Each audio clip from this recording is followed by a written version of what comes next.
রাধাকৃষ্ণ বন্ধুরা, কেমন আছো তোমরা সবাই? আশা করছি সবাই ভালো আছো। আজকে রান্না করব চাল কুমড়ো দিয়ে ইলিশ মাছের ঝোল। তো তার জন্য মাছগুলোকে খুব সুন্দর করে লবণ হলুদ দিয়ে মাখিয়ে রেখেছি। এবার কড়াইয়ে তেল গরম করে খুব ভালো করে মাছগুলোকে ভেজে তুলে নেব। ওই তেলের মধ্যেই দিয়ে দেবো পাঁচফোড়ন। আর এদিকে দেখো চাল কুমড়োটাকে এভাবে বেশ সুন্দরভাবে কেটে নিয়েছি। এবার দিয়ে দেবো চাল কুমড়ো। চাল কুমড়োটাকে দিয়ে খুব ভালো করে নেড়ে চেড়ে দিয়ে দেবো পরিমাণ মতো লবণ আর দেবো পরিমাণ মতো হলুদ গুঁড়ো দিয়ে এদিকেও চাল কুমড়োটা সুন্দরভাবে ভাজা হতে থাক। আমি মশলার পেস্টটিকে রেডি করে নেব। তো মশলার জন্য নিতে হবে কাঁচা লঙ্কা, আদা আর সর্ষে। তোমরা চাইলে কিন্তু শুকনো লঙ্কাও নিতে পারো। তবে এই রান্নাটা কিন্তু এত তাড়াতাড়ি হয় আর এত টেস্টি হয়, খুব সুন্দর লাগে খেতে। তো যাই হোক, এদিকে কুমড়োটাও খুব সুন্দরভাবে ভাজা হয়েছে, মশলার পেস্টটিও রেডি।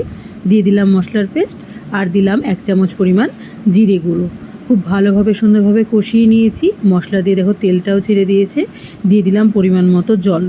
জলটাকে দিয়ে খুব ভালোভাবে সুন্দরভাবে ফুটিয়ে নিয়ে দিয়ে দিতে হবে ভেজে রাখা মাছগুলোকে দিয়ে একটু ফুটিয়ে নিলেই ব্যাস রেডি চাল কুমড়ো দিয়ে ইলিশ মাছের ঝোল।